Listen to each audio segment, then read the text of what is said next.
Good afternoon, everyone. I'm ready to go whenever you'd like to begin. All right. Hi there. I'm Rachel Haynes from CTV. So I'm having a little trouble hearing you. Yeah, I know. It's a little loud in here. Yeah. Rachel Haynes from CTV National News. I wanted to talk to you about the Golden Dome discussion that we've been having and that President Donald Trump has been posting about. Last night he posted about it saying it will cost $61 billion if Canada it does not join as the 51st state, but if Canada does join, it will be free.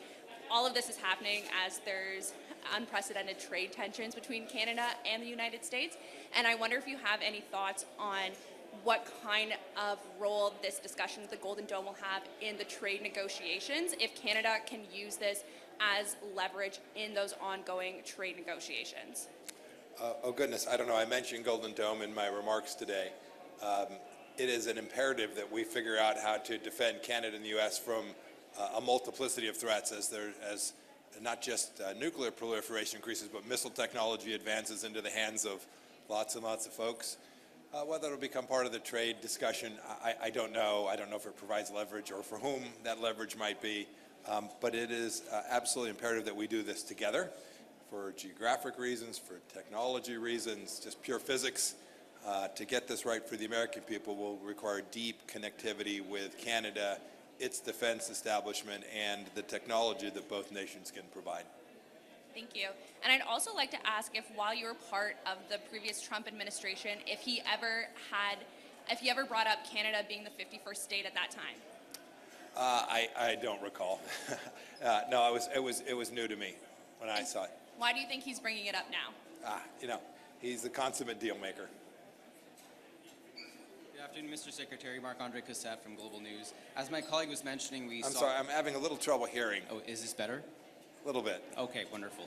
Good afternoon. My name is Marc-Andre Cossette from Global News. We saw yesterday that President Trump is again musing about making Canada the 51st state. We've heard that our Prime Minister said that will never happen. My question for you is, how can Canada trust the United States with that kind of rhetoric coming from the American president? Oh, that actually easy. Canada ought to trust the United States. We have deep, long, lasting relationships. They expand far beyond any presidential administration, any Congress, any Prime Minister here in Canada. This is connectivity. You can see it from this forum, right? At the commercial level that is deep, historic, and important. So the answer is that Canadians ought to trust the United States in the same way Americans ought to trust Canadians. And I'm convinced in the sweep of history that will remain. And President Trump has suggested yesterday that it would cost Canada $61 billion to join the Missile Defense Initiative. Do you think the president is serious about that figure?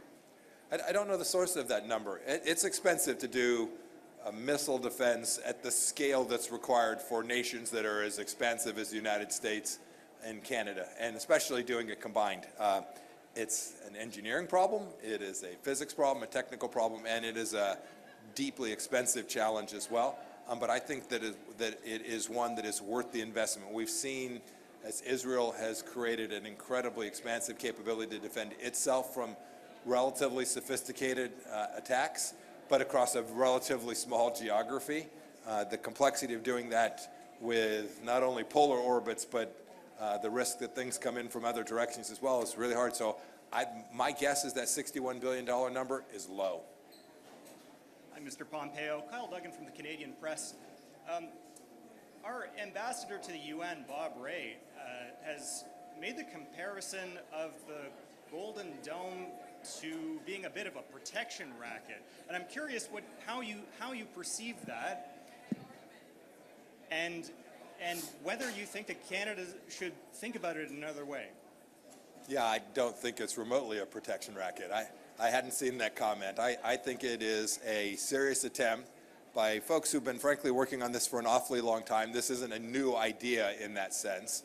I think the president has reinvigorated the work on it, but the idea that it began with NORAD, or perhaps even slightly predates it as a historical matter, but the idea that we would have a joint set of defenses to protect ourselves from things flying into our air defense identification zones and across our borders is real and serious and not remotely aimed at being our protection racket, other than to protect the citizens of the two countries. But you do get the sense I assume that's not what he meant.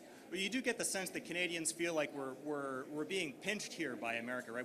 We're under threat of tariffs and so on, and now the Canadian government is looking at this Rearm Europe project. So are you concerned at all that our procurement is going to shift towards Europe if we see the U.S. as an unreliable partner in some ways? I always worry about that at one level. Conversely, the United States is the security partner for Canada. And conversely, Canada is an incredibly important security partner for the United States.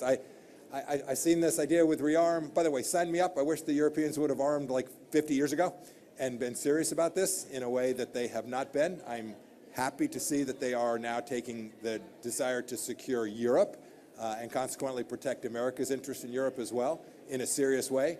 But I think in the end, the relationship between Canada and America is going to remain through Democrats, Republicans, and everything in between in the United States. Thank you. Yes, Secretary. James Careless, Canadian Hi, James. Defence Review. Do you think that President Trump has a realistic grasp of the damage he's done to the Canada-U.S. defensive relationship? And if he does he actually care about the damage? Sorry, could you repeat the beginning of the question again? Yeah.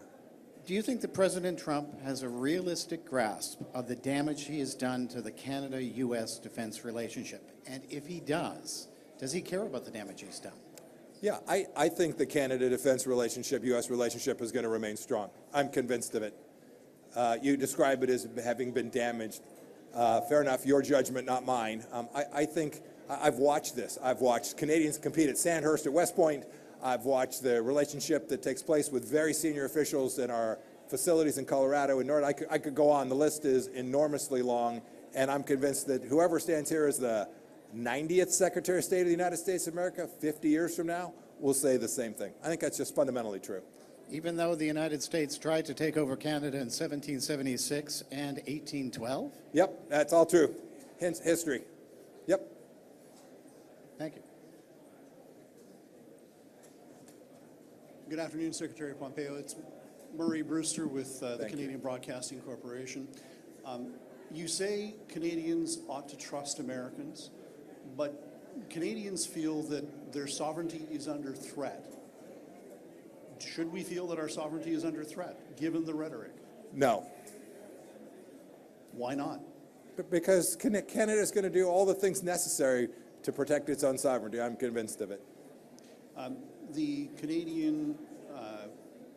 new Canadian Prime Minister has said that we're spending 75 cents of every defense dollar in the United States, and that's a mistake. What do you say to that? This is math. The Prime Minister should do what's best for Canada, right? He should put Canada first. That's his job. That's what the Canadian people hired him to do. He should make good decisions. I'm convinced that when he does that, he will find American technology, American human capital, American businesses, a very attractive proposition for Canadian defense. I think that will continue. I don't think that's going to change. Politicians can't change innovation, technology, the capacity of the human mind, the educational institutions, the military scale and size, a $1 trillion U.S. defense budget, right? That's just, it dwarfs anybody else in the Western world. I think that is so deep and so important and so vital to Canadian security and to American security that I think it's, I get political rhetoric. I once was one of those too. But I think in the end, good security and good math and good economics and the good relationship, deep relationship between all the folks who are here will trump all of that. Mr. Pompeo, thank you for being here. Yes, My name ma'am. is Anne-Caroline Desplanques, journalist for Le Journal de Montréal in Montreal. I have a question. You said that the word more connected is a safer place. But it's not what Mr. Trump is trying to do. He's trying to disconnect through tariff. It's trying to disconnect us. So would you say that the world will be less safe because of him? I don't think that's remotely the objective. I think the objective is to create fair and balanced tariff systems as among nations, right? What President Trump has talked about is zero tariffs, zero barriers, more economic prosperity, more connectivity, all to the good. I think that's what he's trying to do. Certainly what I tried to do when I was his Secretary of State. I was determined to do that too. I think that's proper. I think that actually creates more connectivity. When the Europeans deny the ability of Americans to sell our farmers' goods from Kansas, my home state, in Europe, with non-tariff barriers, that's just indecent. It's unfair. We should have balanced set of rules that we have amongst each other, and when we do, there'll be more prosperity and the security that flows from that. You also mentioned that we had a holiday from history, and that Canada took the holiday part very seriously. Could you elaborate on that, please? Yeah, you know, America took it a little too seriously too. I wouldn't exclude us from that. President Clinton hoped that he called it a peace dividend at the time, if I recall it correctly.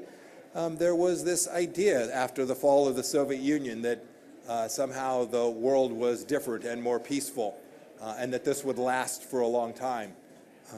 I don't believe that for a second. Evil walks the planet, and the bad guys will continue to try and undermine the way you and I want to live with the freedoms that we all have. And in Europe, they spent far too little on their own security and defense, not just money, right? This is also cultural and ideological. And so they chased other things. They chased climate change, right? They chased some of these things to the exclusion of the hard power security that's necessary. And I think Canada fell into that as well. I think the United States for a time did also. We all have to remind ourselves that it is not free to have the sovereignty that everyone wants. That costs real money. It costs real human focus. It costs real political challenges and the will that goes alongside it, which was what I was speaking to today. If we don't have the temerity to stand up to the bad guys, they'll walk on us every time. They don't care about human life in the same way we do. That is difficult, I think, sometimes for those of us in the West to appreciate how little they care about human life. And we see that happening even as we stand here today in Ukraine. We see that happening in Western China, where there are 1 million Muslims held in concentration camp-like places for the Uyghur Muslims. Right? They don't value human life in a way. When you walk away from that central understanding and you're unprepared to say, we're going to take a little of our finest young men and women and a little bit of our money and resources to protect our sovereignty, then you're at risk of losing it, all of us, and the freedoms that come alongside of that. That was the point that I was trying to make. Hi, Mr. Pompeo. My name is Lital. I'm a freelancer reporting for Responsible Statecraft. My two questions are related to climate change and the value of human life. So earlier today, you mentioned putting less of an emphasis on the environmental toll of militarization in the Arctic in favor of focusing on projecting strength on the global stage. The US has withdrawn from the Paris Agreement and recently canceled 91 social science and climate-related studies, making it harder to monitor the carbon footprint of militarization in the Arctic and the precipitative impacts on global migration from climate emergencies like drought in the Sahel, which causes mass migration and displacement. Well, Reuters has also reported that a Pentagon study found Do you have a question for me? that nearly half of all U.S. military sites were threatened by weather linked to climate change, so military bases threatened by climate change. What do you think about the security impacts of accelerated climate change from intensified Arctic militarization? That's the first question. I think we should do science, not politics. And I think much of the climate movement became deeply political and ascientific, standing against the real science. That's what I think. So we should get it right. We should protect people from the threats of rising sea levels to the extent they exist. When ozone is that we should be smart about allocation of resources to provide a total security umbrella. That's what I think. What we shouldn't do is politicize this in a way that I think happened over the last 10, 15 years in a way that was not remotely based on the actual science. Second question is, protesters outside were calling attention to the continued slaughter of Palestinian civilians and investment in arms companies complicit in apartheid, Israel standing accused by the World Court. How do you respond to Canadian protesters outside today calling for divestment from arms companies that are implicated in social cleansing, mass displacements, and illegal settlements in Gaza and the West Bank? Every individual that is killed in Gaza is a direct result of the Iranian regime and Hamas. They attacked Israel on October 7th, the most indecent attack, the most barbarous attack I have seen in my adult lifetime. And it is the case today that if Hamas would put down its weapons and the Iranians would cease funding Hamas and Hezbollah and the Houthis in Yemen, there would be peace in the region. Period. Full stop. Hi, thanks, Secretary Pompeo. Pulled it back for Defense Archives. What are your thoughts on the Trump administration submitting a flat budget request, defense budget request to Congress in line with President Biden's last year in office? Yeah, I wish it was a little bit larger, but most important, so fair enough. Most importantly, I wish it was spent more effectively. And this is what I was trying to get to in my remarks today. We talk about 2% or 4% of GDP. The real imperative is value creation. What do you actually get for the money expended? It's what our tax-paying citizens demand. And so what I do hope the Trump administration, the second one, can do is find procurement methodologies and a technology strategy that can actually deliver better value, even if it is at the same total dollars of expenditures. But you would agree that it should probably be higher than it currently is? I think the world's more dangerous today than it was even 4.5, 5 years ago. Yes, sir. Thanks. Thank you, everyone. That concludes our press conference for today. Thank you, Secretary. Okay. Thank you all.